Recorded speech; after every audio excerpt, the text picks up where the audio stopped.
రాజేష్ మీనా, బాలు వాళ్ళ ఇంటికైతే వస్తూ ఉంటాడు. వచ్చిన రాజేష్ ఇలా చెప్తూ బాధపడుతూ ఉంటారు. సారీరా బాలు, అసలు నేను ఇలా అవుతుందని అనుకోలేదు. గొప్పలకు పోయి తాగుబోతు వాళ్ళందరికీ పార్టీ ఇచ్చాను. వాళ్ళు నాతోనే తాగిపిచ్చి రచ్చ రచ్చ చేశారు. అయినా నీ మాట విని ఉంటే బాగుండేది అని బాలుతో అయితే చెప్తూ ఉంటాడు. బాలు ఈ మాటలన్నీ విని ఏమీ మాట్లాడకుండా కామ్గా రాజేష్ వైపు అయితే చూస్తూ ఉండిపోతాడు.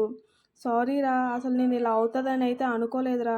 అమ్మా నాన్నలు షష్టిపూర్తి చేద్దాం అనుకున్నాను కానీ ఇంతలో ఇంత గందరగోళం అయితే అవుతుందని అనుకోలేదు అనుకొని అయితే అంటూ ఉంటాడు.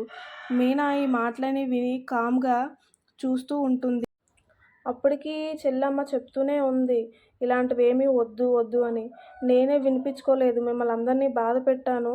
సారీ చెల్లమ్మ అనుకొని మీనాకు కూడా అయితే రాజేష్ సారీ అయితే చెప్తాడు.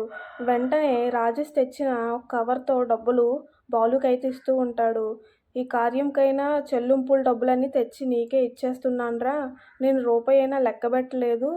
ఇవి ఎంత వచ్చినా అవి నీకనే ఇచ్చేద్దామని వచ్చాను. తీసుకోరా, వద్దని చెప్పకు అనుకొని అయితే అంటూ ఉంటాడు. ఆ డబ్బులు అయితే రాజేష్ బాలుకి ఇచ్చి అక్కడి నుంచి అయితే వెళ్ళిపోతాడు. వెళ్ళిపోయిన తర్వాత బాలు మీనాతో ఇలా అంటూ ఉంటాడు. చూసావా చూసావా, నువ్వు ఫ్రెండ్స్కి డబ్బులు ఇవ్వద్దు అంటావు. చూసావా ఫ్రెండ్షిప్ వాల్యూ ఎలా ఉంటుందో. నేను ఇచ్చిన డబ్బులు మళ్ళీ రిటర్న్ ఇచ్చేయడానికి వచ్చాడు అని అంటూ ఉంటాడు.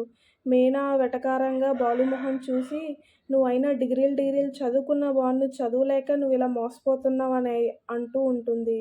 బాలుకి అయితే ఈ విషయాలు ఏమీ అర్థం కావు. అసలు మీనా ఏమంటుంది అనేది అయితే అర్థం కాదు. మీకు కానీ ఈ వీడియో నచ్చితే సబ్స్క్రైబ్ చేసుకోండి.